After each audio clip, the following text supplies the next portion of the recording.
This is Undaunted.Life, a man's podcast. I'm your host, Kyle Thompson. Let's get into it. Then the Lord God made a woman from the rib he had taken out of the man, and he brought her to the man. The man said, "This is now bone of my bones and flesh of my flesh. She shall be called woman, for she was taken out of man. That is why a man leaves his father and mother and is united to his wife, and they become one flesh." Guys, that is Genesis 2:22 through 24. That is a good thing to keep in mind. And guys, we're so glad to have you on today's episode. Now, I just got to be honest with you. I'm really excited about today's episode because I'm normally, taking notes and trying to figure out what I want to do for that week's episode. There were so many things that I wanted to talk about. And literally everything I want to talk about, I'm excited to talk about. So I'm glad you guys are here with us. Before we get to everything, just guys, remember, if you have not left a review for us and you think we deserve 5 stars wherever you're listening to this, please do a 5-star review. And I just found out last week that we were in the top 1% of podcasts shared on the Spotify app. So to all of you listening on Spotify, thank you so much because you guys are sharing this via text. You're sharing it on Facebook. And that's the thing I want to remind you guys is there are a lot of guys out there like you that could get benefit from the people we talk to on this podcast and in the material that we cover. So share this around. Share this on social media. Share this with individuals. Share individual episodes. Share the entire thing. We would love that. Also, guys, just a reminder, we are a donation-based ministry. So if you guys want to see more content like this and you want to see different, unique stuff and all the stuff we have coming for 2023, it's because guys like you have hopped on our donation website, Undaunted.Life/donate, and hopped on board. We have guys giving $20 a month, $100 a month, $500 a month, whatever they can do to help us to make sure this content gets out to more people.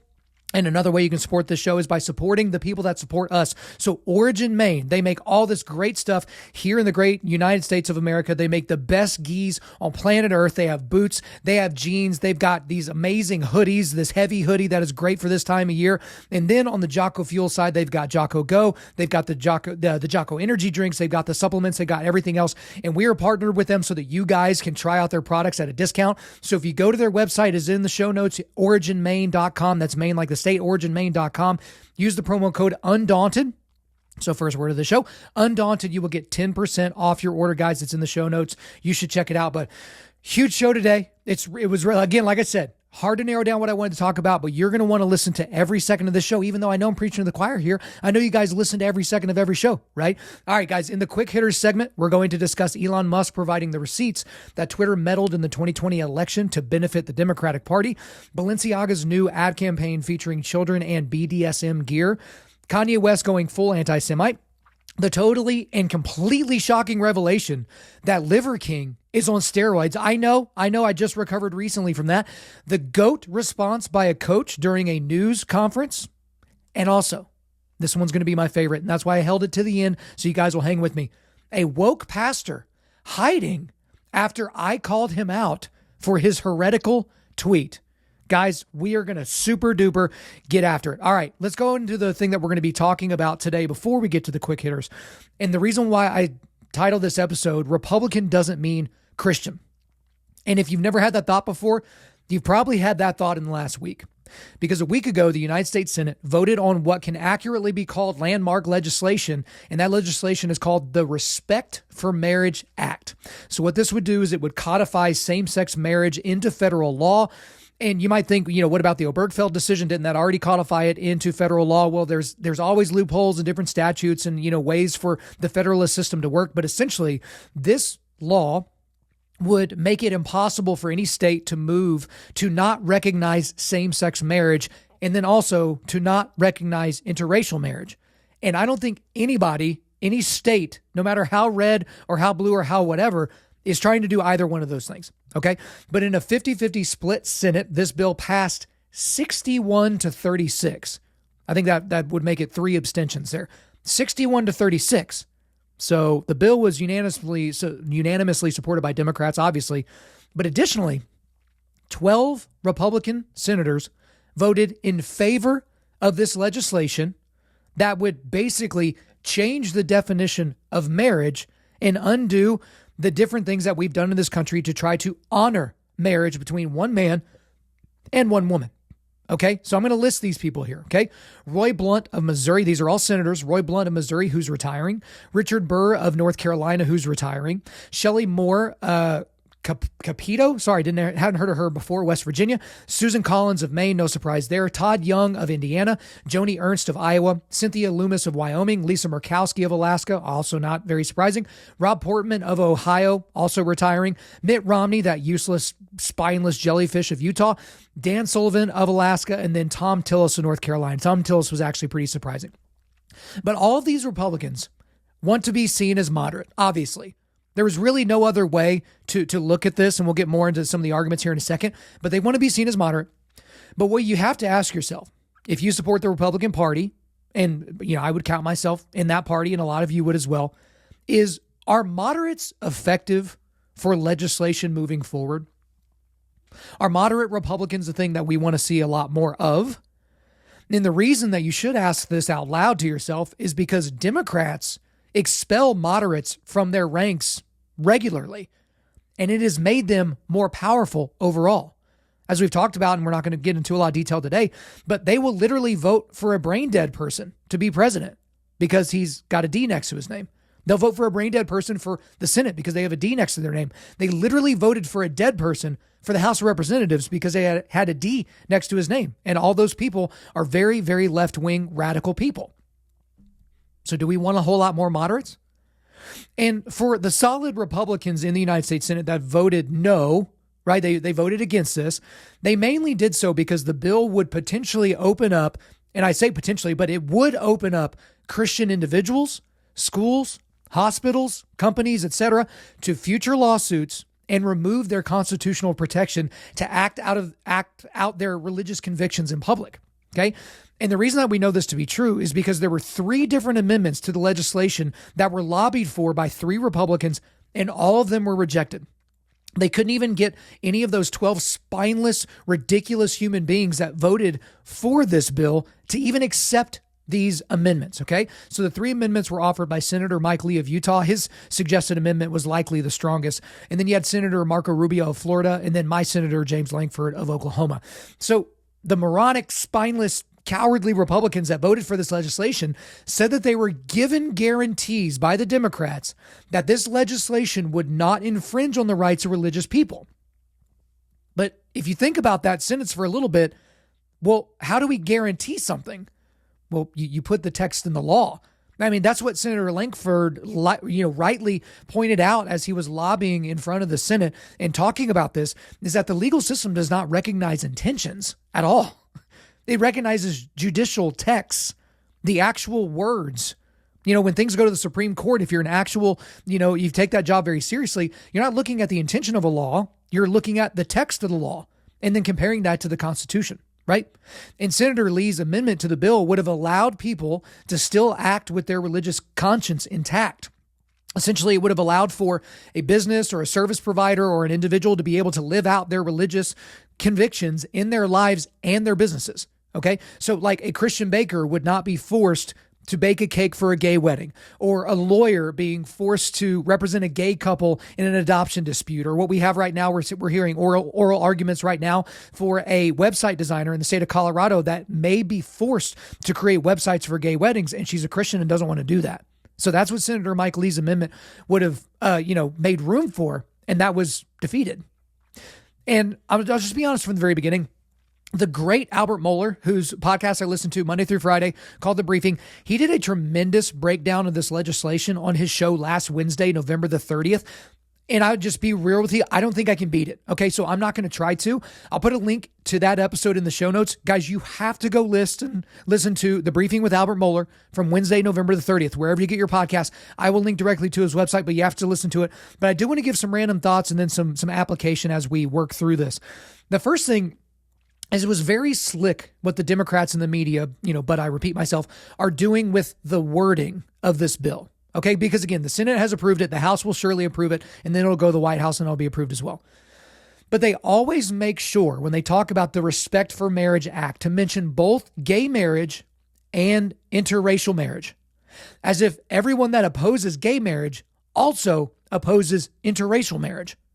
It's dirty, but it's very, very effective for them. Because I only know people that disagree with gay marriage and don't disagree with interracial marriage. I don't know anybody that disagrees with both.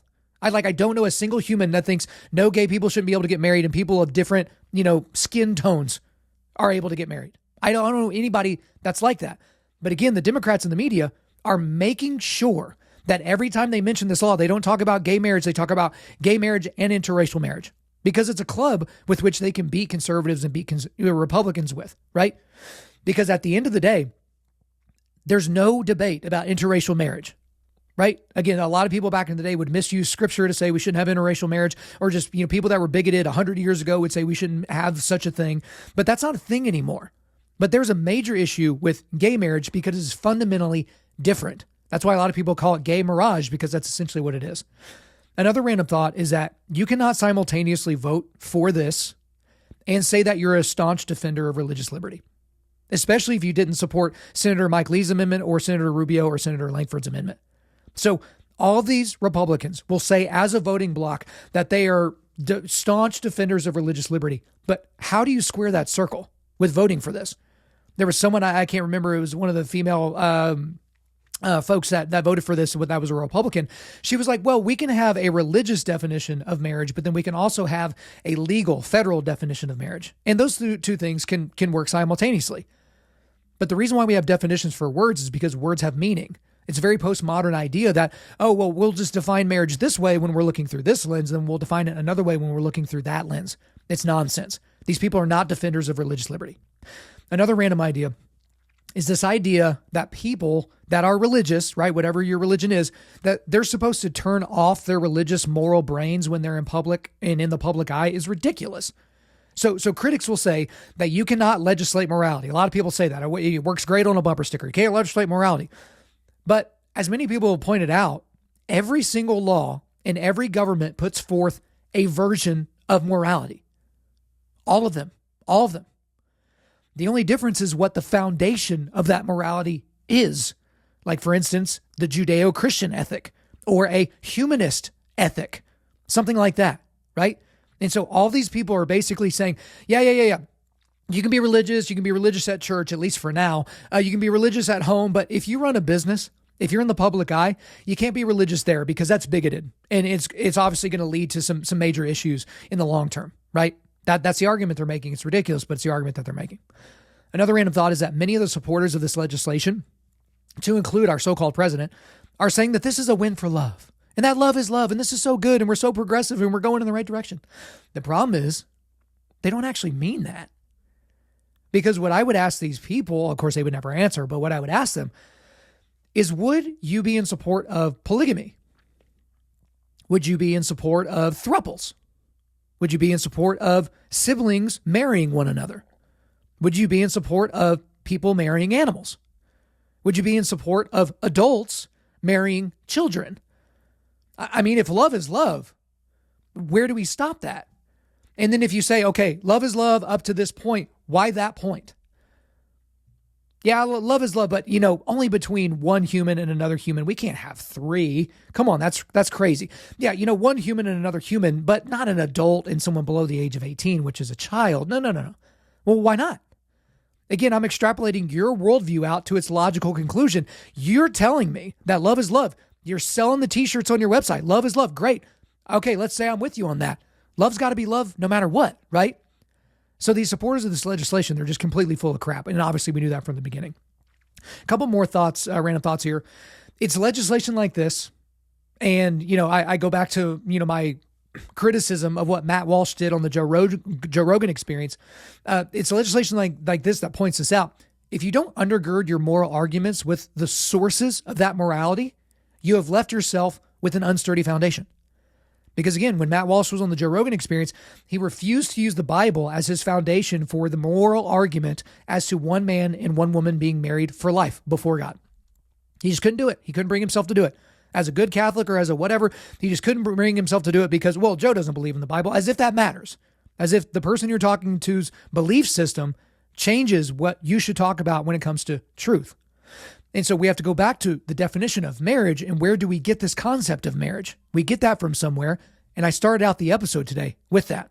Last random thought here is this isn't the end. Okay. So super buckle up. The people in support of this bill have already, like the day it was approved in the Senate, which signaled that I was going to be approved all the way through, have already signaled that this does not go far enough. Their argument is that this activist conservative Supreme Court, would still overturn the Supreme Court decisions on gay marriage and interracial marriage, which is not being signaled. They're going back to the decision from some of the justices, Alito and specifically Thomas, and saying, this is something that they're going to look to do. But rest assured that the people that are in support of this, they will keep trying to take a bite out of the apple. It's going to keep coming and keep happening. Likely before Joe Biden's out of office, if he can stay alive that long, they're going to make another push here. And you're going to think to yourself, well, it's legal across the board, but they're going to continue to erode the religious freedom arguments that would keep churches from having to, host a gay wedding, or keeping business owners from having to do things for gay weddings. Because as you'll remember, with the cake baker in Colorado thing, he didn't say, oh, y'all are gay, we're not going to sell you any of our products. Far from it. He said, I'll sell you anything in this store. Even if you plan to use that at your wedding, I will sell you anything in the store, but I'm not going to make you a custom wedding cake using my skill sets as an artist to celebrate something that I find to be deeply immoral. But they're looking to take that away too. But we need to transition to talking about why this is so important. Why is this story so important? Well, the first reason is that cultural revolutions, guys, they used to move slowly, and now they just move at breakneck speed. Okay. So it used to be, on the gay marriage issue specifically, it used to be, just leave us alone. Let's do what we want. And then it became, don't worry about what we're doing in our homes. It doesn't concern you. It's a subtle shift, but a shift. Then it became, just let us have civil unions, right? So that we can, enter into legal agreements as a couple, and so that we can visit each other in the hospital and all that, it's no big deal. Then it became, just let us get married too. It won't affect your marriage. Like, why do you care? Then it became, if you get an invite to a gay wedding, you must go and support it, lest you be a bigot. And then it became, you will lend your skills to your business, or as a business owner, you will lend your skills and your business to supporting our marriage and wedding, lest you be a bigot. And then it's, hey, not only are you going to lend us all these skills and all that, you will clap and you will celebrate and you will watch this and you will love it. Guys, 2015 was Obergefell. That's not that long ago. And we've come that long in less than a decade. You want to talk about breakneck speed?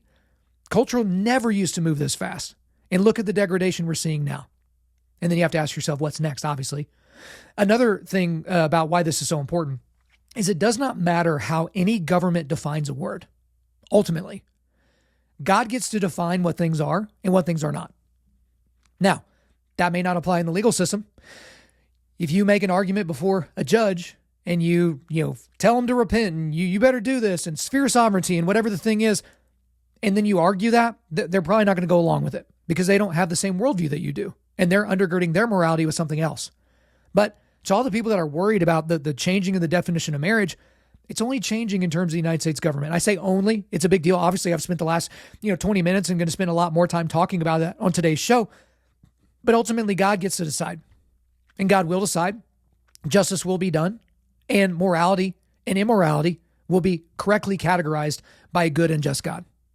And the last reason I want to talk about in terms of why this is important is what this Senate vote and, the eventual approval of this legislation in the House of Representatives and from the White House shows us is that the powers backing the LGBTQ revolution are officially more powerful than the powers backing religious liberty in our country.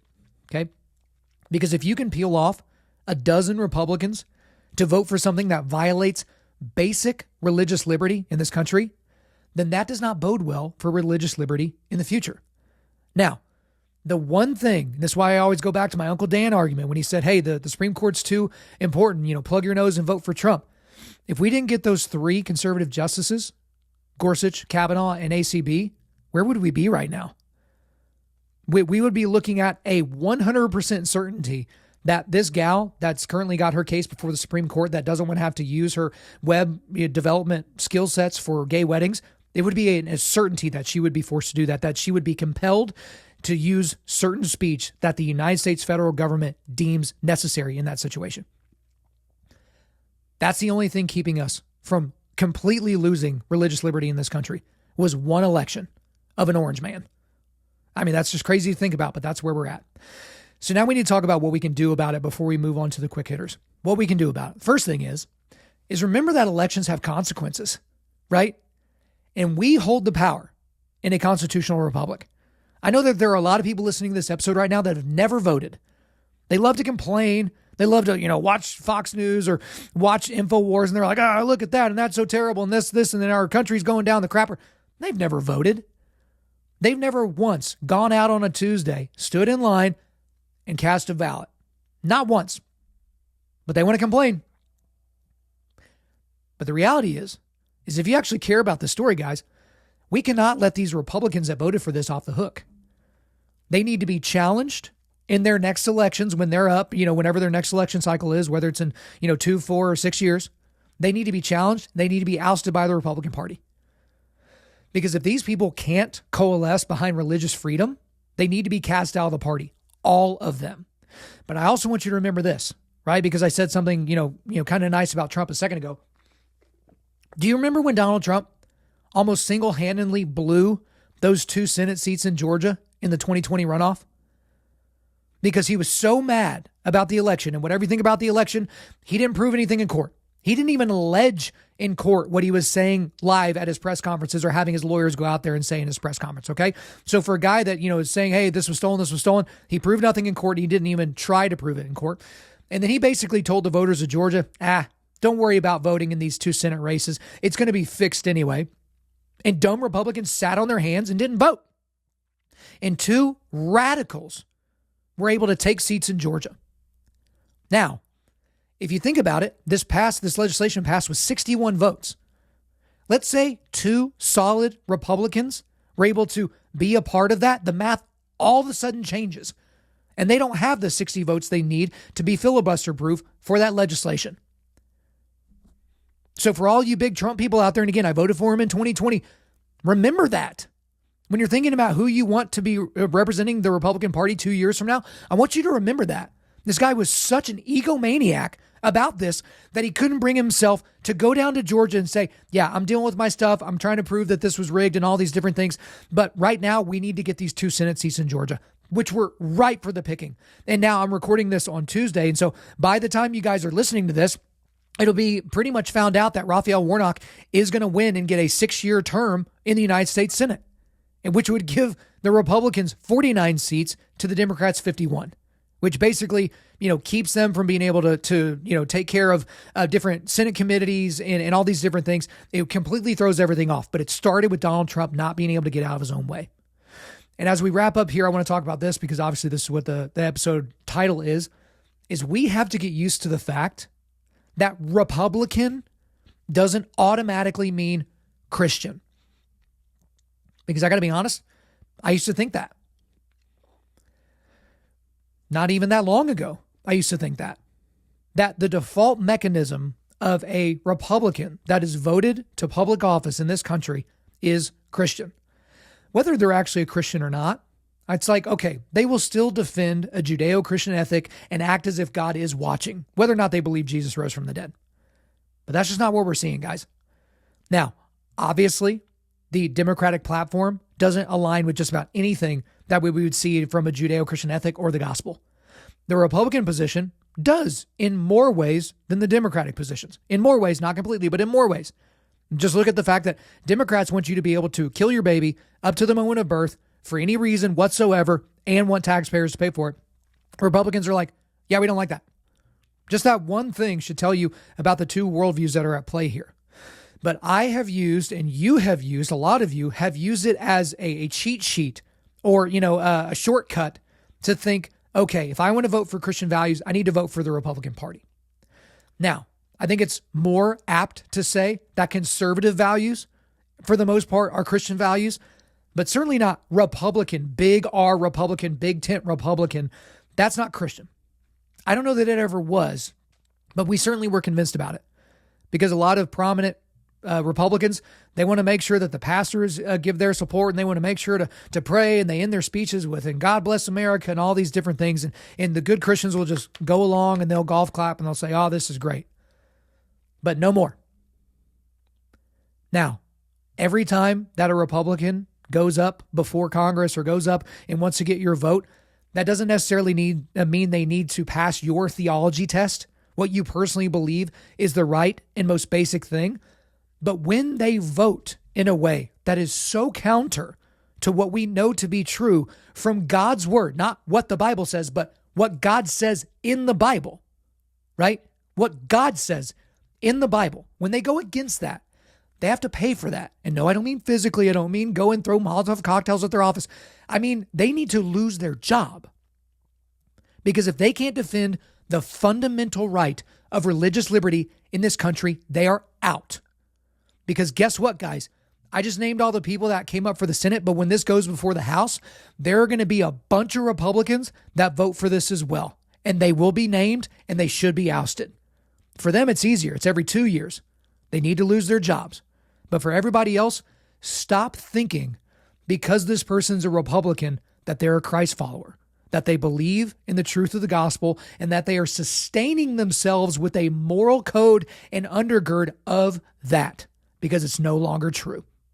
All right, guys, let's get into the quick hitters segment with the first one here. Elon Musk providing the receipts that Twitter meddled in the 2020 election to benefit the Democrats. So this is according to the Daily Wire. Twitter CEO Elon Musk released information through journalist Matt Taibbi Friday afternoon, this was last Friday, showing that Twitter was working in conjunction with then Democrat presidential candidate Joe Biden's team, removing tweets that Team Biden wanted deleted. Musk said that he decided to release the information because it was necessary to restore public trust in the platform after it censored the New York Post bombshell report about Hunter Biden's laptop just weeks before the 2020 presidential election. Taibbi's post shows that on October the 24th, Team Biden asked for 5 tweets to be removed. According to Andrew Kerr of the Washington Free Beacon, those tweets were either drug-related photos of Hunter Biden or pornographic photos of him. Celebrities and unknowns alike could be removed or reviewed at the behest of a political party, Taibbi continued.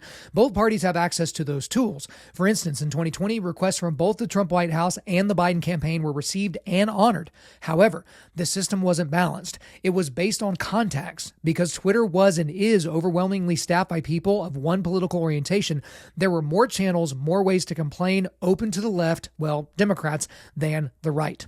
The New York Post published Biden's secret emails on October the 14th of 2020, a report about the laptop belonging to Biden's son. Twitter took extraordinary steps to suppress the story, removing links and posting warnings that it may be unsafe, Taibbi continued. They even blocked its transmission via direct message, a tool hitherto reserved for extreme cases, e.g. child pornography. And guys, with this story, there's so much to talk about when it comes to this story. And Musk is saying that he's going to drop even more files in the very near future. So we'll have to see what goes on with that. And I've got a lot more ground to cover on today's show. So I'll be brief and go brief on this story and go right to the big takeaways. So the big takeaway on this for me is 2 things can be true at once. The 2020 election was rigged, quote unquote rigged, and Donald Trump legitimately lost. Okay, I know that seems kind of counter, so I'll repeat it. The 2020 election was rigged, and Donald Trump legitimately lost. Okay, so let's talk about the first part. When we talk about rigged, most people go to, people dropping off a bunch of ballots in a drop box, or, election machines, counting machines not working, or people bringing in, whole things full of ballots, and in the middle of the night, the camera doesn't work, and they're adding stuff here or there and all that. Again, a lot of that has been alleged. None of it's been proven in court. Nobody apparently has the receipts to prove that beyond a reasonable doubt. Otherwise, we would have seen the receipts by now.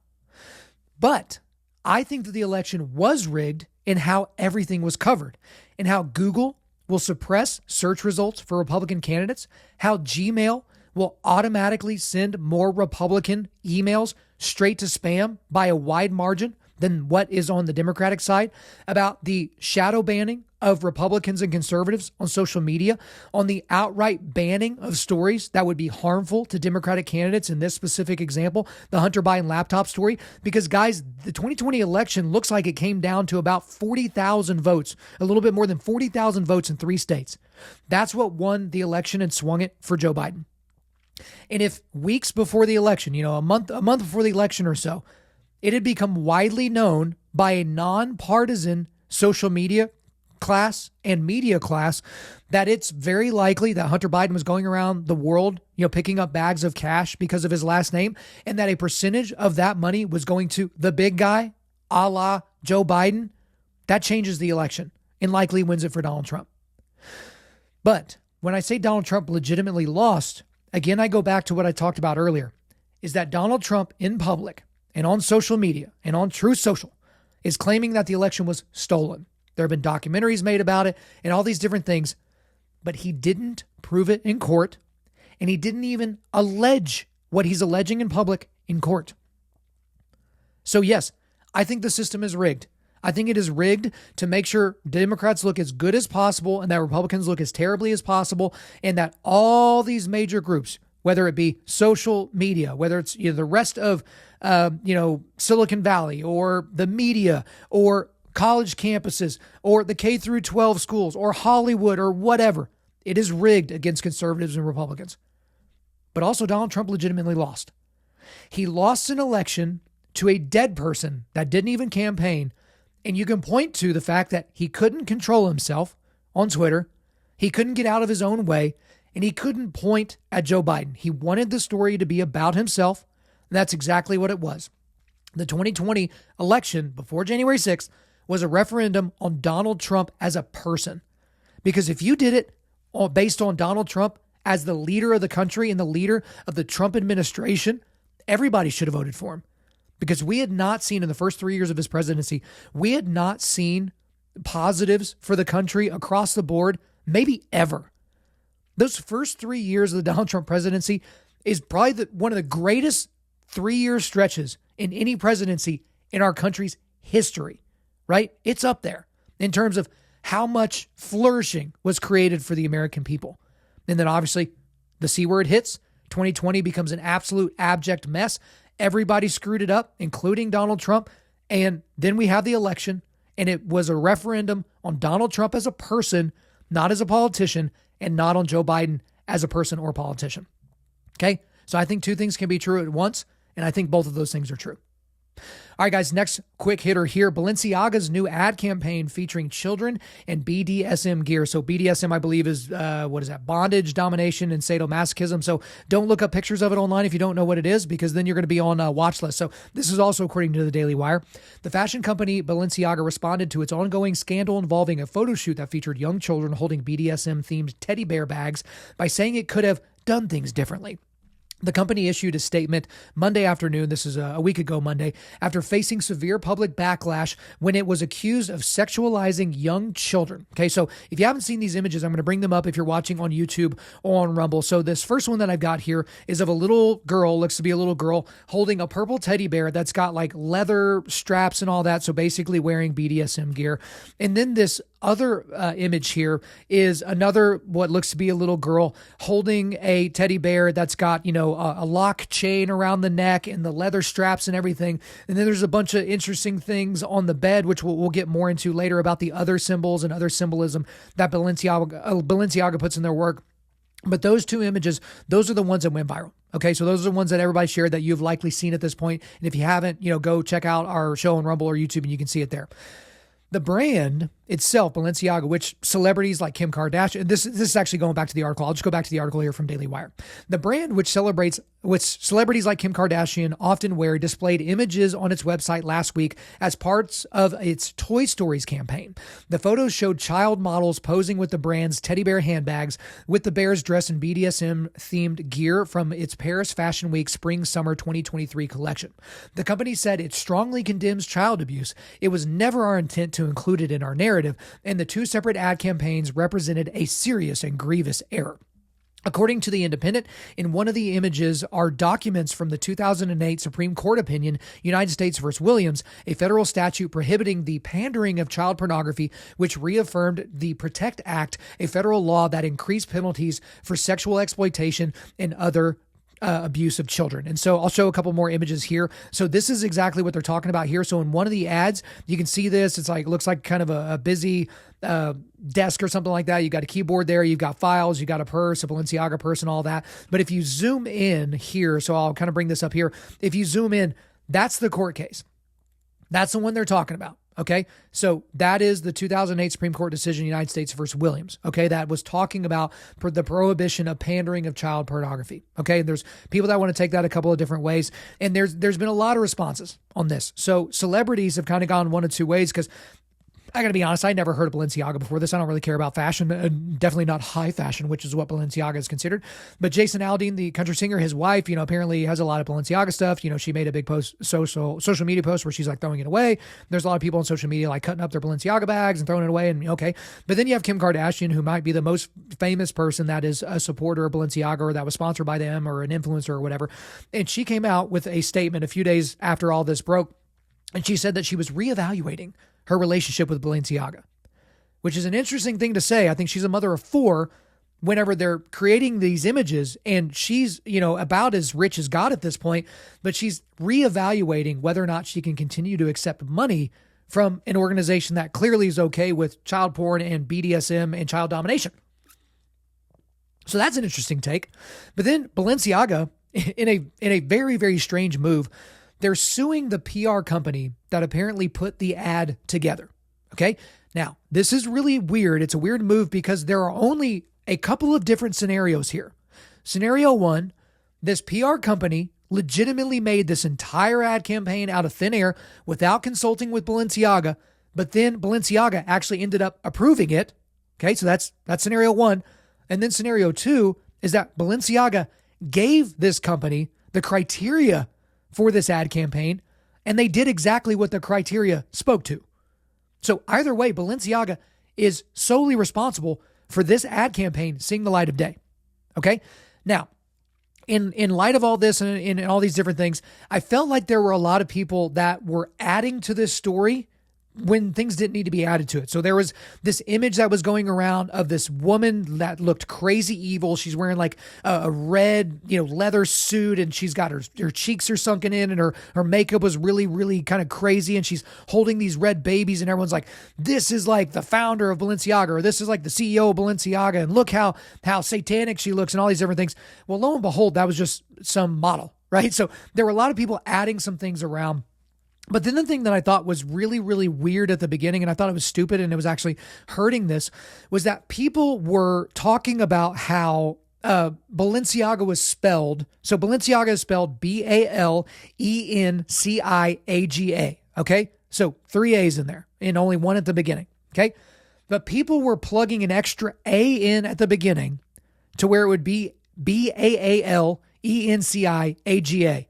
And then they would plug Balenciaga, so Baal, B-A-A-L, space, E-N-C-I, space, A-G-A into Google Translate from Latin to English, and it would translate into Baal is the king, or Baal is God. So I'll actually show it here, because I went to Google Translate, and I did Baal, Aga in Latin, transferred to English, and it shows Baal is the king. I did this yesterday, so this is not some crazy screenshot. This is exactly what I did. But I'm sitting here and I'm like, but it doesn't say that. Like they don't spell their name with 4 A's. They spell it with 1 A. So I thought it was kind of a weird thing. But then when you dig a little deeper, okay, and we got to kind of talk about Baal, because a lot of you kind of know who that is, at least colloquially. But Baal is the ancient Canaanite and Phoenician god that represented a lot of things, but was mainly seen as a fertility god.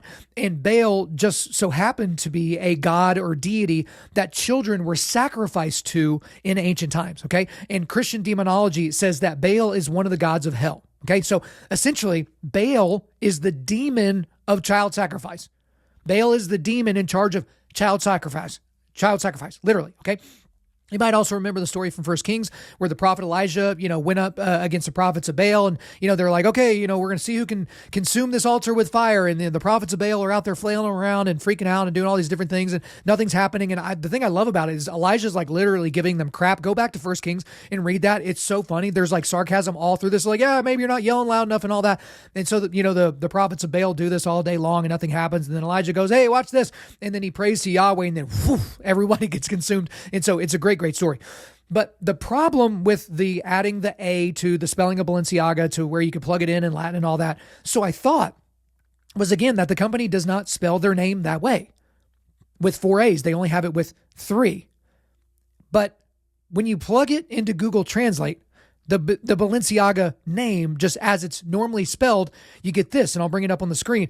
BA space LEN space CI space AGA, which translates from Latin to English, do what you want.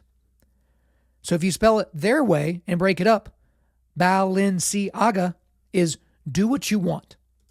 Okay? So that's something that's really, really important.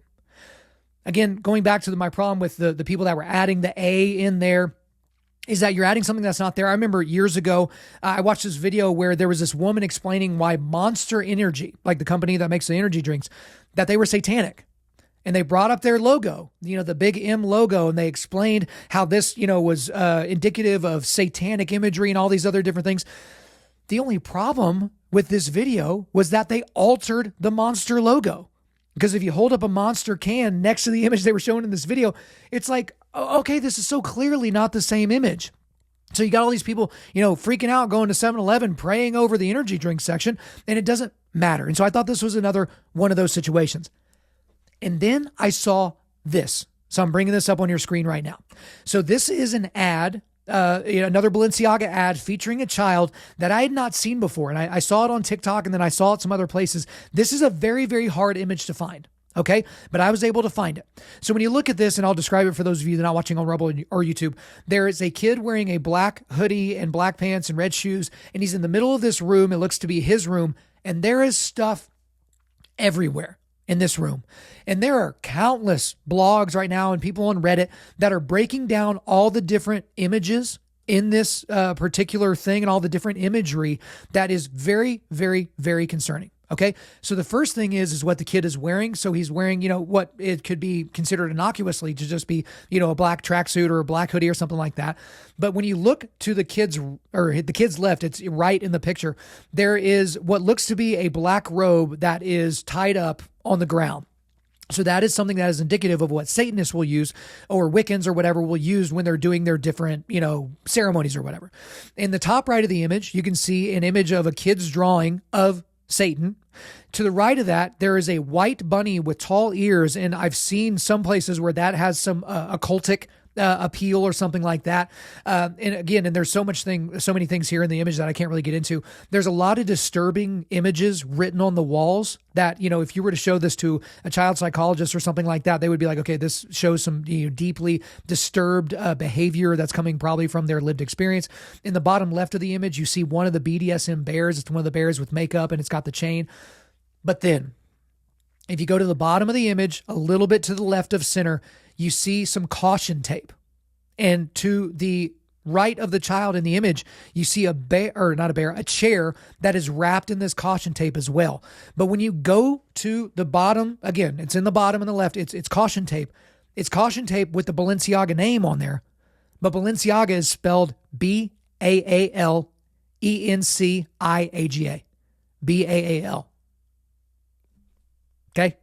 So this goes back to that translation that I was showing, where when you plug Baal, Insi, Aga, Baal with two A's in there, it translates to Baal is the king. Baal is God. So apparently this was a not so subtle nod to the people that are actually making the claim that this is kind of what this brand is all about. And then I saw that before their Instagram account was wiped, because they wiped their entire Instagram account. I think they just deleted it. They wiped out some stuff on Twitter, all kinds of things. I heard that they would use the hashtag Moloch. So MOLUCH, Moloch or Molech. Okay. If that sounds familiar, that is the Canaanite god of, drum roll please, child sacrifice. Hashtag Moloch. Okay. So with all of those things combined, you have to look at this like this is a very, very serious thing.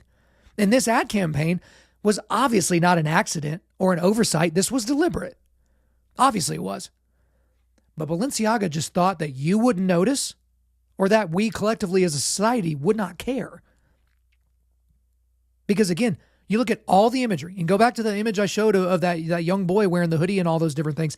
There's so much occult and satanic and child sacrifice and pagan imagery in the image. Like I kept looking through and it was like, okay, it's kind of like, where's Waldo? Where's the next thing that points directly to it?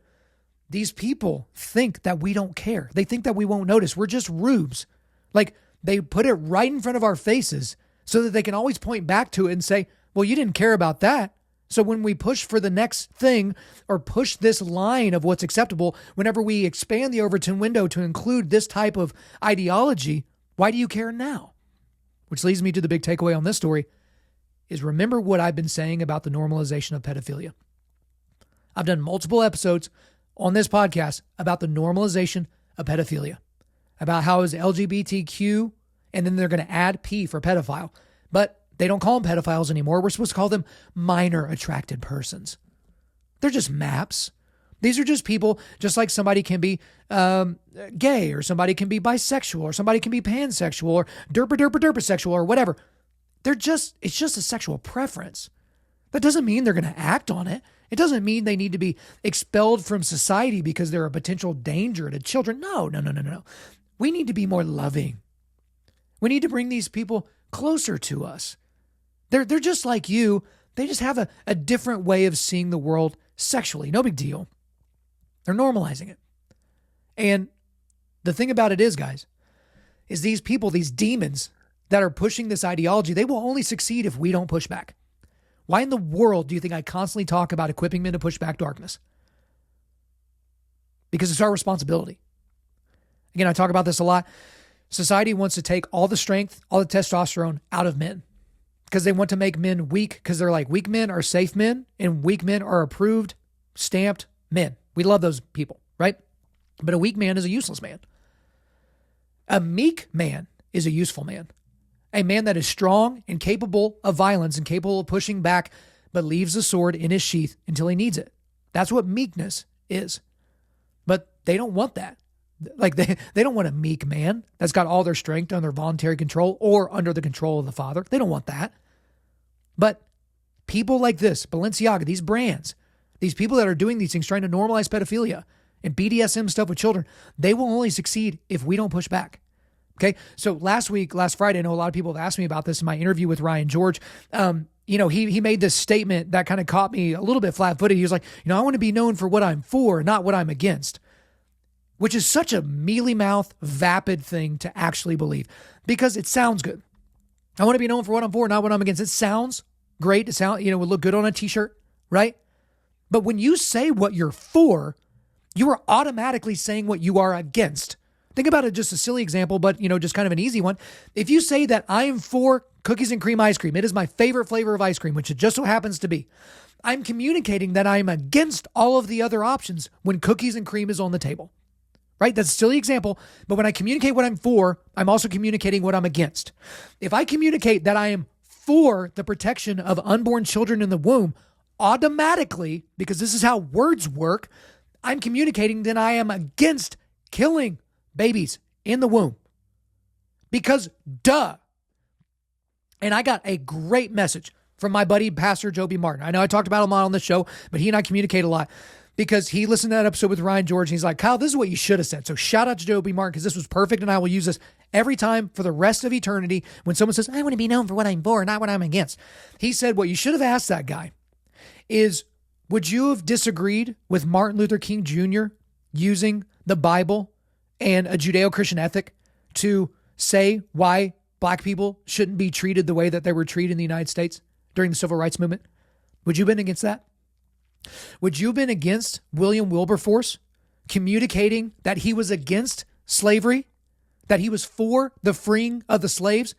Because, he was communicating what he was against and not necessarily what he was for.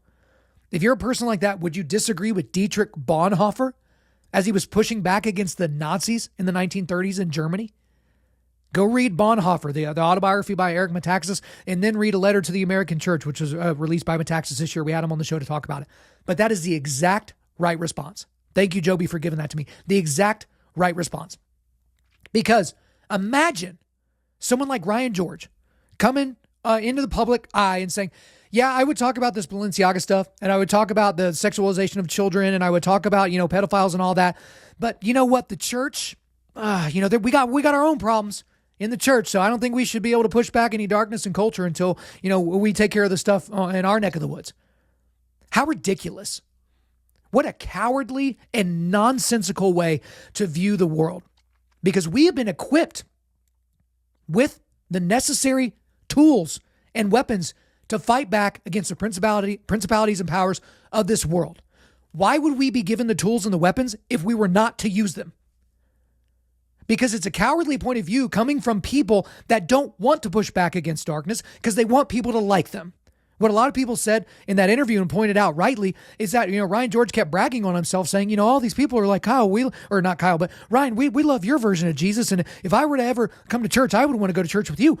That should actually concern you when someone looks at you and says, a depraved person that doesn't believe in the resurrection and doesn't believe the gospel, when they say, I really like your version of Jesus, because potentially you're not pointing out the level of depravity in that person. And that Jesus, who lived a perfect sinless life, had to sacrifice that perfect sinless life so that you could have your sins paid for, so that you could be righteous before the just Father. So again, it sounds good. It sounds cute. It's going to win you some friends, but it's not going to win souls to the Father. So enough of all of that. If we're going to push back, we're going to push back. And that's it. All right, everybody, deep breath. Let's get into the next quick hitter here. Kanye West going full anti-Semite. So as we've all seen, and I don't want to spend a whole lot of time on this, we've seen a precipitous decline of Kanye West, which turned up to 11 last week when Kanye West went on Alex Jones's show. So first of all, he walks in there, he's got this huge jacket on, he's got this gimp outfit on, which is basically like a full bodysuit covering his head and his hands and everything like that. It was just crazy. But then I've got a clip here. I'm going to show you a couple of different clips of some things that he said that are just absolutely and completely indefensible. So we'll get into the first clip here. It's a little bit less than a minute. That's right. You're not Hitler. You're not a Nazi. You don't deserve to be called that and demonized. Well, I see good things about Hitler also. I love everyone, and Jewish people are not going to tell me you can love, us, and you can love what we're doing to you with the contracts, and you can love what we're pushing with the pornography. But this guy that invented highways, invented the very microphone that I use as a musician, you can't say out loud that this person ever did anything good, and I'm done with that. I'm done with the classifications. Every human being has something of value that they brought to the table, especially Hitler. How about that one? Ari Emanuel, how you like that one? Hey, Ron, you gonna do anything to fix Chicago? I mean, what do you do with that? I mean, Alex Jones is pretty extreme, is looking around like, what in the world is he saying? Now, I can almost understand what Kanye is trying to do because he's trying to be a contrarian, okay? And, to a degree, I can appreciate contrarians and things like that. You can't do that with Hitler, though, because obviously it's well established that Hitler probably did some nice things in his life. He probably helped a kid, up on his feet after he fell down. He was probably nice to puppies or all these different things. But categorically, you can't say things that are good about Hitler. That's never going to win you any points. And if that's where he stopped, it would have been egregious enough. It would have been bad enough, but then he kept going. So let's go back to the clip here. So help us God. Well, I am worried about the thousands of black folks down in the month of Chicago, but let me expand on that because that's a nuanced issue. Yeah. My grandfather grew up in Dallas and from a pretty wealthy family. Also, Hitler was born Christian. Well, I've actually studied some of the history on it, but it's very interesting. My grandfather, grew up, and actually some of his family spoke some German. There's a lot of Germans in Texas. But did you know that he grew up next door to the inventor of air conditioning and the inventor of one of the major inventors of refrigeration? And so my issue was, growing up, my grandfather told me the stories about some of the inside baseball and the things that went on. But later, I'm going to get into that. I'm going to tell you some stuff about Hitler that you might not know directly that happened to my people I knew. I'd love to hear everything because guess what? We don't get to hear. It's hidden. Even like our truth, the fact that African Americans were in America before the Pilgrims, that truth is hidden.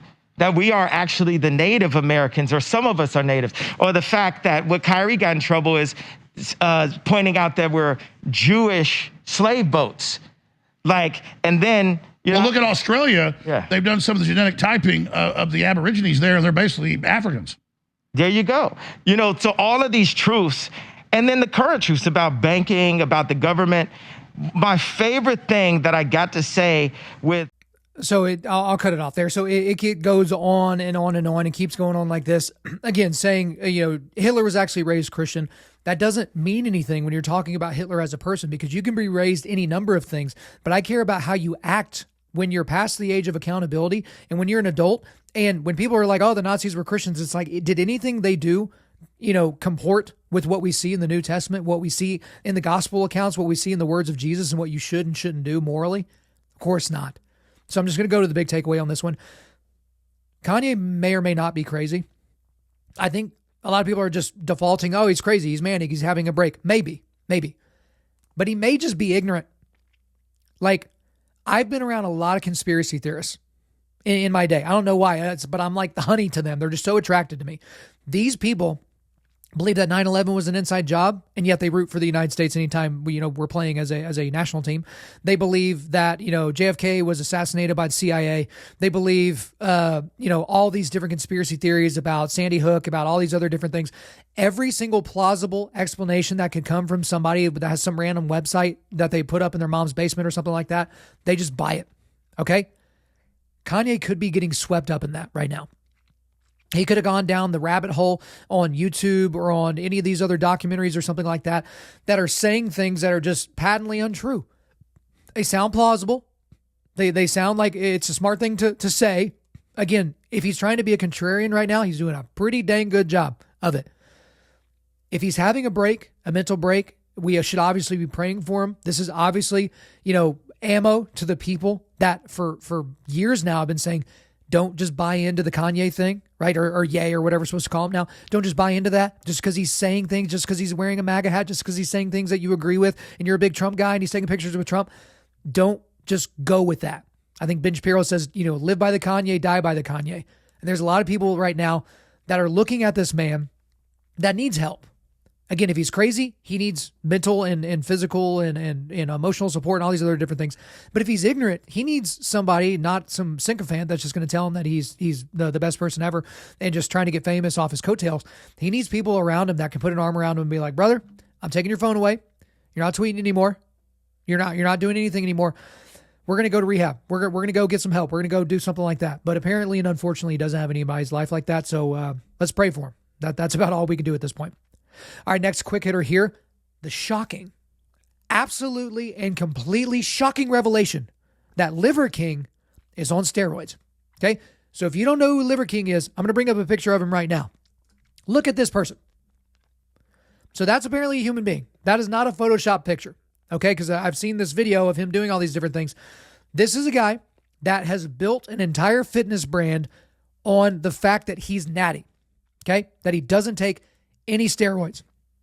And the reason why he says this is because he's built around, a brand around being this, organ person guy. He's going to eat liver and eat, testicles and eat all these different things. And, he's going to do these workouts and it's all going to be, caveman style stuff. And if you want a physique like that, if you want to be, 5'8", 220 pounds of solid muscle, then you just need to buy his supplements. And the guy makes what I understand to be millions of dollars a month doing this. And every time he was asked about whether or not he was on steroids, he would always deny it. He was very open. He didn't obfuscate. He just straight up said, I'm not on steroids. I've never touched the stuff. I'm totally natural. Buy my liver supplements. Okay.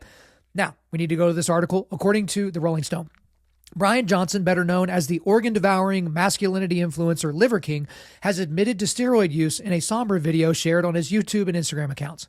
I fully own that I effed up, he said in a 6-minute confession. I am as sorry as a man can be. The pained statement comes in response to a video from another bodybuilder, Derek of the online fitness brand More Plates, More Dates, that purported to show emails in which Johnson described his steroid regimen, a suite of injections costing some $11,000 per month. Since launching the Liver King persona in August of 2021, Johnson has given several interviews during which he categorically denied using performance-enhancing drugs to achieve his muscular physique. He'd also brushed aside accusations of steroid use from podcast kingpin Joe Rogan. Okay, so there's Liver King. I'm not going to put a link to the apology. If you want to go find it, go for it. The apology was completely ridiculous. You could tell that he didn't mean any of the words that he was saying. He wasn't sorry that he did it. He was sorry he got caught. All that's there. The thing about this story that's so interesting to me is the people whose worlds fell apart when this news hit. Now, there's a group of people that are just like, no, it's not real, even though he publicly said, yeah, it's real, and he apologized for it or whatever. They don't want to believe it. The level of gullibility on people is astonishing. Again, I'm going to bring up that picture again, or here, I'll leave it. You guys saw it. And if you haven't seen it, just go Google, Liver King, and you'll get the idea. This is not a normal physique. Now, there are physical freaks out there, and I've trained with a lot of those guys over the years, and I've been around some of those guys, the guys that don't really lift at all, and they're just huge. You see the Bo Jackson stories and the Herschel Walker stories and all those different things. People like that exist. This guy ain't that. You can clearly see it. That is not a normal body. There's a lot of, people that are like, oh, he even got like ab implants because his abs literally look like, lunch boxes that were like poof, poof, poof, with like place on his abdomen. It's not a normal stomach. And, he may have gotten some cosmetic stuff done to his abs to make them look that way and pop and all those different things. But people are so unbelievably gullible because they want that shortcut. And they think that who doesn't work out very hard and doesn't have very good genetics, that they can just spend a few $100s per month or a few $1,000s per month on supplements that this guy sells, and all of a sudden they'll be enormous. They'll be Adonis. So my big takeaway on this is, in terms of health and fitness, we have a really good idea of what works and what doesn't work at this point, guys. Stop buying this nonsense from people purporting to have cracked the code on bodily optimization. Stop it. Every few months, there's a new guy that claims I've cracked the code. And wouldn't you know it, I can actually sell you a program. I can sell you supplements. I can sell you injectables. I can sell you whatever, and it'll fix everything.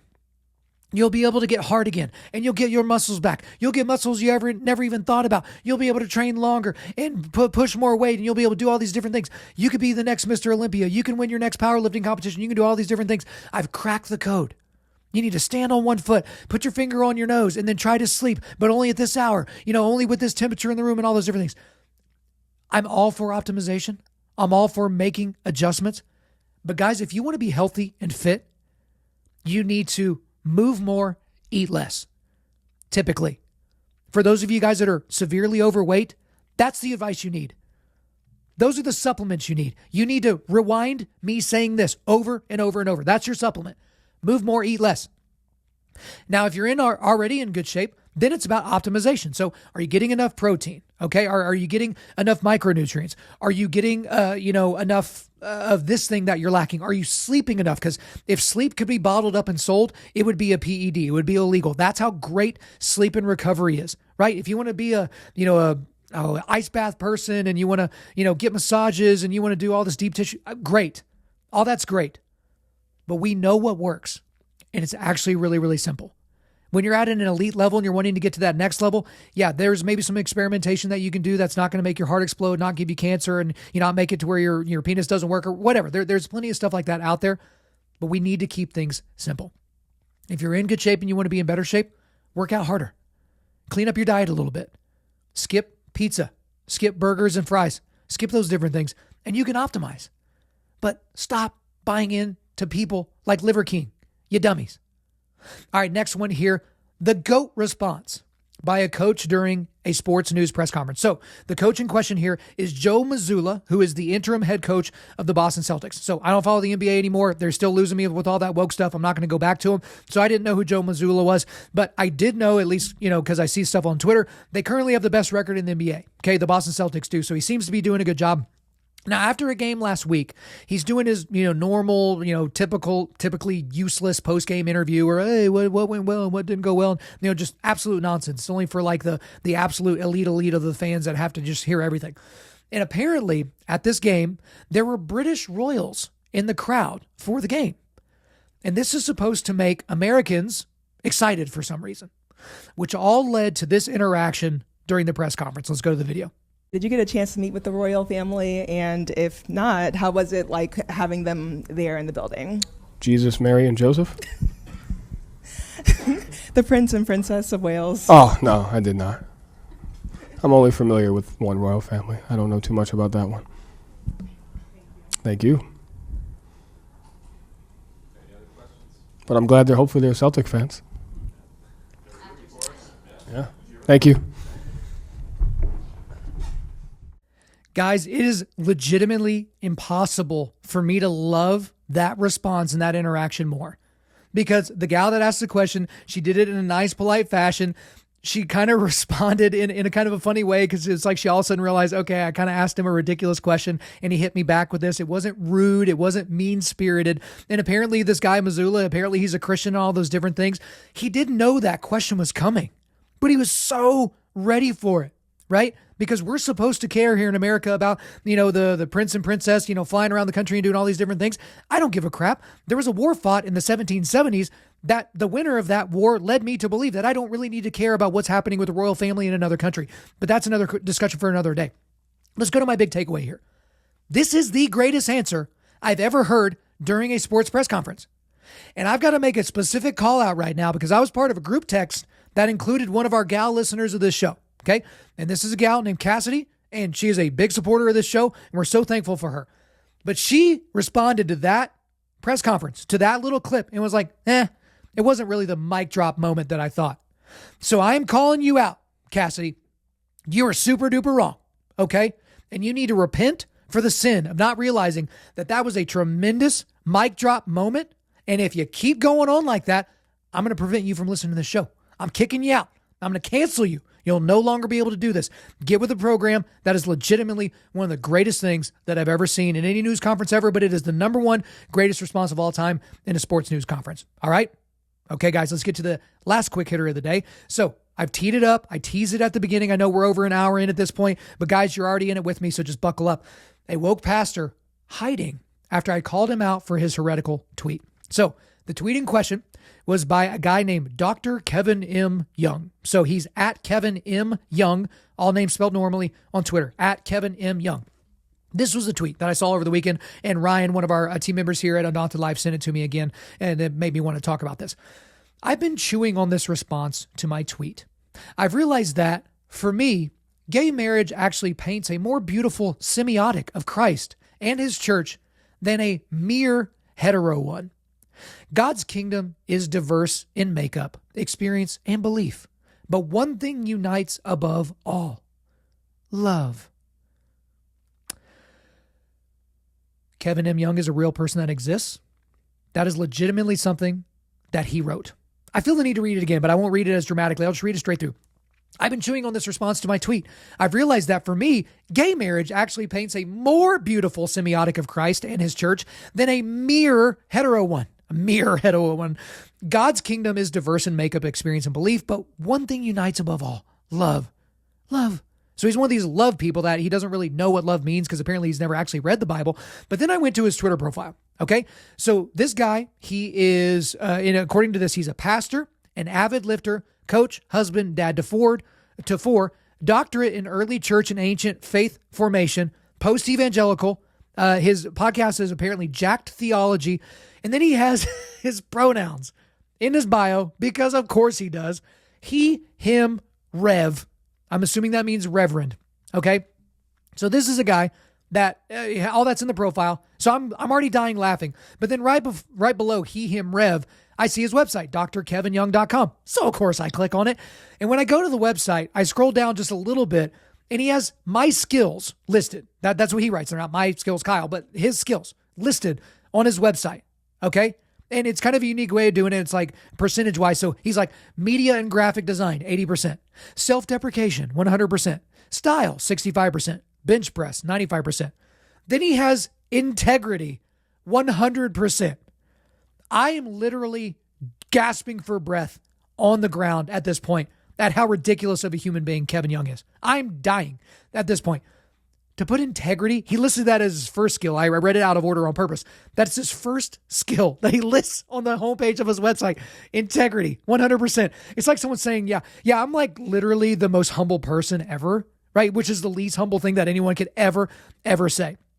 And so this guy's obviously a ridiculous person. I find out that he's a faculty member at a seminary. It's called like Windstone or whatever. What the heck is it? I'm just looking up right here because I've already forgotten.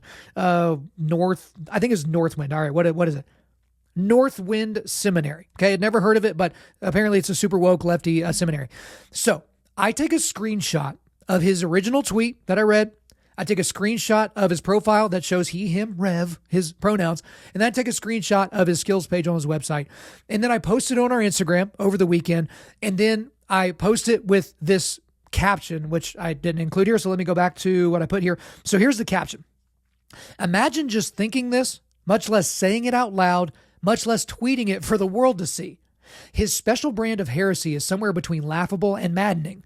It's terrifying to see someone like this as a faculty member of a seminary, which just speaks to one of the many major issues with many modern seminaries. But I guess you can expect that from someone with their pronouns in their bio and someone that lists, quote, integrity, unquote, as one of their skills on their website. I guess it's true for him as long as he doesn't mean he's trying to have integrity as it pertains to the word of God. Okay, so I post that on Instagram and I tag him in it. And I also tag the seminary that he works out in it. Okay. And he responds almost immediately in my comments section. Okay. So this is at Kevin M. Young on Instagram responding, and I got the responses up here on the screen. Hi, this is me. You sure made a lot of assumptions. I am sorry that you felt the need to be so uncharitable, but I hope God blessed you anyway. Be well in Christ. Okay. So obviously not one to back away from a fight. I automatically respond back to him. I know it's you. I tagged you in the post. Feel free to clear up any misconceptions people may draw from your actual words that you tweeted. To which he responded, it's not the words I posted that concern me. It's yours and the vitriol based on a single tweet. You took a lot of liberties, but I can't prevent that. I can only suggest it was uncharitable and misleading, drawing conclusions that were unfair and false. But sincerely, be well. I just wanted to simply point out you were speaking about a caricature, not me. Now, I bet he was super proud of himself after that. He set his phone down. He patted himself on his bench press chest, and he's like, yeah, this is great. So I respond like this. This is where I throw down the gauntlet, okay? So you don't wish to defend what you said, which is the crux of the issue. You'd rather pearl clutch over me calling you out? Open invitation on our show if you'd actually care to interact with someone who won't sycophantically agree with what you're saying. Now, this is going to be a shock to probably none of you. He went very, very silent after that. And by very, very silent, I mean crickets. I mean nada. I mean nothing. And there are other people in the comments that are tagging him saying, hey, he gave you an opportunity. Go on his show. Like you're so concerned about his response and you just don't want to dignify the response by talking about what you originally said. Hear him out. Let's go. He's a fair guy. Go on his show. Nothing. Not a thing. And guys, I would have bet my left nut to know that he would have never responded, because we need to go right to my big takeaway on this one. There's two of them with this. Number one, he will not accept my invitation because he's a coward. And number two, guys like him don't want to be challenged. They want to be validated. Okay? Now, not every one of you out there like that is going to be that aggressive. Some of you might see this as like, oh, this is rather unloving. I would direct you to Galatians 2. I think it's verses 11 through 14. This is when Paul called out Peter for basically being racist and communicating to the Jews, or communicating to the Gentiles in Antioch, that they couldn't be equal to the Jews unless they held all the Jewish customs.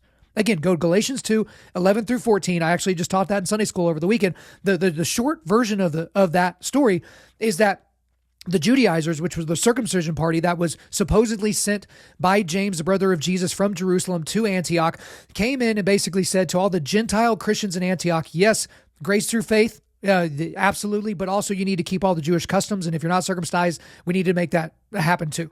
Which if you're 20, 30, 40 years old, man, living in that era, and you're not circumcised, that's a big commitment, right? So going away from the message of the Bible, the message of the gospel, and certainly the message of Galatians, which is grace through faith alone, not grace through faith and, not gospel and. And so what Peter was doing is he had been hanging out with the Gentiles, he had been eating with the Gentiles, and then the Judaizers, the Jewish, legalist party or whatever, they came in, the circumcision group, and they basically said, yeah, you need to stop hanging out with them. And, we get it, but you're Jewish. You understand this. These people need to become Jewish. And so all of a sudden, Peter stops interacting with the Gentiles. He stops eating with them, thus communicating that he agreed with the Judaizers. That, yes, in order for the Gentiles to be equal to the Jews, they needed to accept Christ, but then also become Jewish, right? So that was kind of the gist of the story. There's so much packed in to just a few verses. But in that, Paul was rightfully rebuking Peter to his face and publicly in front of people. Now, I don't know this Kevin guy personally. Otherwise, I would have rebuked him to his face publicly. So I did it in the 2022 version, which is publicly on social media, because there are people that will read a tweet by a guy like that and think, yeah, that's kind of plausible. Kind of like last week when I talked about that guy that was like, oh, Jesus had a trans body. And they're going to read that because they don't read their Bible and they don't know anything about church history. They don't know anything about philosophy. They don't know anything about anything. And they'll be like, maybe. I wonder. Let me ponder that for about 10 seconds and use a word like nuance so I can seem super bright and smart, right? So the reason why I would go out of my way to call this person out publicly and to rebuke him publicly is because I'm using Paul as my example of when it's biblically inaccurate to the point of being heretical that somebody is doing or saying a thing. It is incumbent upon us to call out that behavior. We see in 1 Corinthians where Paul basically tells people, it's like, what is it your business of what these people are doing outside of the faith, outside the church? We need to discuss what's happening inside the church, which will seem somewhat counterintuitive to what I was saying earlier about Ryan George, but that's just a completely different scenario because we're talking about overall pushing back of darkness and sin and Satan and all these other different things.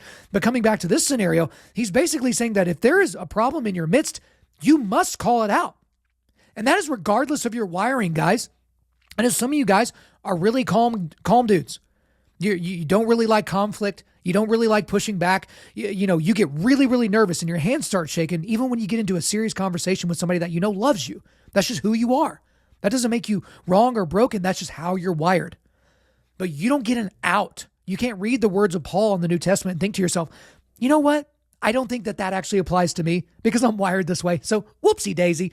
No, you're not absolved of your responsibility to push back against darkness and to push back against people that are acting out in a sinful way. Okay? So this guy, again, if any of you know him, send him this segment of this show. I should probably clip it out and tag him in it again because I would love to talk to him on my show because I'm a fair guy. I'm not going to go look up stuff and hire some private investigator and find out all this other stuff. I'm going to hit play and I'm just going to record and I'm going to read his tweet and say, make it make sense. Make this make sense to me. How in the world? I'm going to go back to the tweet because, we're further on down the line here. So you may forget what this guy wrote that I called him out for. This was his tweet, his words that he's not taken down. I've been chewing on this response to my tweet. I've realized that for me, gay marriage actually paints a more beautiful semiotic of Christ and his church than a mere hetero one. God's kingdom is diverse in makeup, experience, and belief, but one thing unites above all: love. This guy is pointing to gay marriage, saying that that's a more beautiful semiotic, what kind of douche uses the word semiotic in just everyday parlance? But that's a more beautiful semiotic of Christ and his church and Christ's relationship to the church than a mere hetero one. A mere hetero one? Would he say that Adam and Eve had a mere hetero connection? That if you go back to the beginning of Genesis when they talked about them being joined as one flesh, would that be the mere joining of a male flesh and a female flesh? Because I'm taking some liberties here. A guy with his pronouns in his bio and all these other different things, I'm assuming he's trans affirming too. If he's not, and I find that out to be not true later, I will certainly correct the record. But a guy like that doesn't want to be challenged. That's why he went silent. It's not like he hasn't seen all this. He saw the post immediately and immediately responded. And then when I challenged him to come on my show, to be in front of all of these, tens of thousands of listeners and all these other different things, to all these people, right? Nothing. Not a thing. He's a coward. That is the only way to categorize a person like this. And I don't feel bad for calling him out for that. Because he's not going to be able to make that make sense, and he knows it. Because he would come on this show, and he would probably do something along the lines of trying to be calm and trying to be whatever. And then he would probably dip out at some point when he's like, well, it doesn't seem like we're going to be able to talk about this in a loving fashion. And he would try to, hop on his high horse and hop out when I'm just going to be the one asking questions. Because I'm not categorizing what he said in a different way. I literally took 3 screenshots that were things that he wrote with his own hands. The tweet, his profile, and his website. The only liberty I've taken so far is thinking that he's probably trans affirming. I mean, if you got your pronouns in your bio, I'm surprised he didn't have the rainbow flag. Okay? But again, when you guys get into a situation like this, you need to have pre-decided that you will rebuke somebody that is sinning. A lot of guys don't really pre-decide anything. We just want to Go with the flow and make a decision when the time comes. And the example I always use is kind of the easiest one. If you're a concealed carry person or if you're a gun by your bedside person or something like that, but you haven't pre-decided whether or not you would use that firearm to potentially end the life of someone that's trying to hurt you or your family or somebody else, that's a problem. Because if you're walking through Walmart and all of a sudden you hear gunshots and you've got a gun in the appendix position and, you've got your, lion's not sheep shirt on and you've got your beard all cropped up and you got your tattoos and you got all that, that's great. But have you pre-decided what you would do in that scenario? Are you going to run towards the sound of danger or away from it? If someone's between you and your exit and they have a firearm, are you willing to take that person's life to save your own or to save others? Have you pre-decided? Because guess what? In that scenario, it's too late to decide. It's too late at that point. You have to pre-decide. The same thing is true. Guys, if you struggle with porn and masturbation and your wife and kids are going to be gone for the night, you pre-decide that you are not a person that looks at porn and masturbates when everybody's out of the house. And you work with your accountability partners and you work with whoever and you pray and you do whatever you got to do. But you've pre-decided that that's not the man that you are. In these scenarios, you must pre-decide that when someone is saying something heretical that is potentially leading people away from the Father, that you will be the one to stand up and call them out. If it's someone you know, you do it to their face and you do it publicly. And if you say that's not Christ-like and that's not loving and that's not this or that or whatever, go back to Galatians 2 and explain to me why Paul did it and said it was okay. Again, if you believe that that is the sufficient word of God, that is the word of God working through the Apostle Paul, explain to me why we should delete Galatians 2:11 through 14. Explain it to me. I doubt you'll be able to. Pre-decide. All right, guys, before we let you go, we are going to do a quick resilience boost. At Undaunted.Life, our mission is equipping men to push back darkness with content that forges spiritual, mental, and physical resilience. So again, go to the Origin website. It is here in the show notes to check out the full line of Origin and Jocko Fuel products. That's skis, jeans, boots, protein, energy drinks, supplements, all that stuff. Use the promo code UNDAUNTED to get 10% off your order. So I've got a link to our donation page, and then I've got links to everything that we talked about in the quick hitter segment. But also I got a link to the briefing with Albert Mohler from Wednesday, November the 30th of 2022. Guys, you have to go listen to that. It's just a great thing. You got to make sure you put that in your rotation. All right, guys, thanks so much for listening to the show. We do appreciate it. Wherever you're listening to this, please subscribe, rate, and leave us a positive 5-star review. If you want me to come speak live at your event or on your podcast, just shoot me an email to info@Undaunted.Life. That's info@Undaunted.Life. Follow us on Instagram and like us on Facebook, and check out our website for everything else, including how to donate to keep more content like this coming your way. Just go to www.Undaunted.Life. And also, we want to thank the band August Burns Red for allowing us to use their music for our content. The music on this podcast is their song Cutting the Tides, which is off their 10th anniversary re-recording of their album Leveler. The links are in the description. I'm your host, Kyle Thompson. Remember, keep pushing back darkness, keep forging spiritual, mental, and physical resilience, keep seeking the Lion of Judah.